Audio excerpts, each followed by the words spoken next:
When I asked ChatGPT, can I find eigenvectors without calculating eigenvalues first? It straight away says no, it's not possible. And then further, it lays out the standard method how we need to solve the characteristic equation first to find the eigenvalues. You can also try it yourself. Definitely, there is nothing wrong with this description. But here I want to discuss, is this the only method? Actually, later in the video, I will show that we can indeed find eigenvectors without calculating the eigenvalues first. How? We will see that soon. Before going to the method, first we will briefly look at the geometric definition of eigenvalues and eigenvectors. Consider this vector v on a 2D plane. It has coordinates x and y.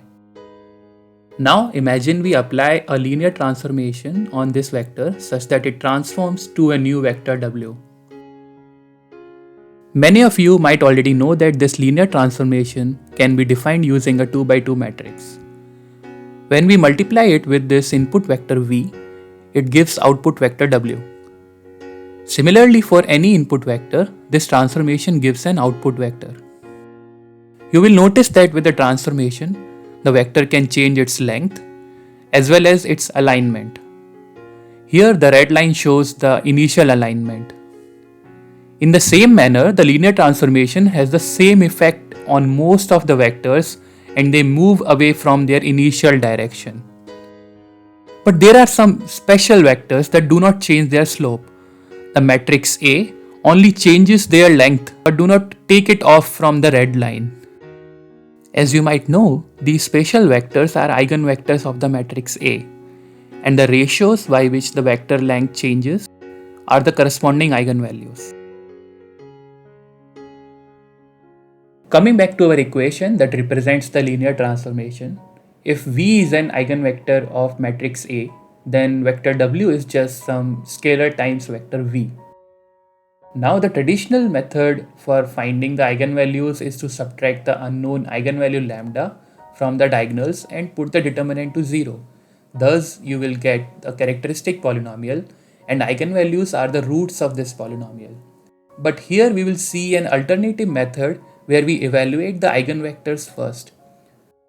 Following the geometric definition which we just saw, if V is an eigenvector of matrix A, then I can say that the slope of the vector v is same as the slope of vector w, where the slope is defined as the ratio of y and x components.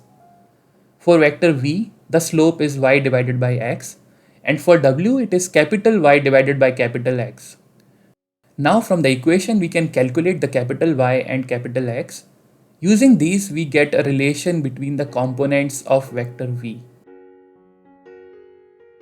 Since eigenvector represents a direction and we don't need to find specific x and y values which satisfy this equation, we can represent our eigenvector using a direction vector with components 1 and here m is the slope. By replacing x with 1 and y with m, we get a much more simplified equation which gives a quadratic in m. The roots of this quadratic will give us two slope values, m1 and m2. And from there we will get our eigenvectors. Before I go to the example, I would like to point out that here we have made one assumption that the x component of eigenvectors is non-zero. This can be problematic for some matrices, but it can be easily rectified and I will show that with an example later. Now let's apply this method to calculate the eigenvectors and eigenvalues. For a matrix with components 2, 1, 1 and -1, we can create the relation for the slope of the eigenvectors. On simplifying this relation, we get a quadratic in M which has two real roots. Therefore, the y components of eigenvectors are 0.3028 and -3.3028. Now using the eigenvectors, we can also calculate the corresponding eigenvalues. Simply put the first eigenvector in the equation and we obtain the first eigenvalue as 2.3028. Similarly, we get the second eigenvalue. With this example, we can clearly see the difference between this method and the traditional method.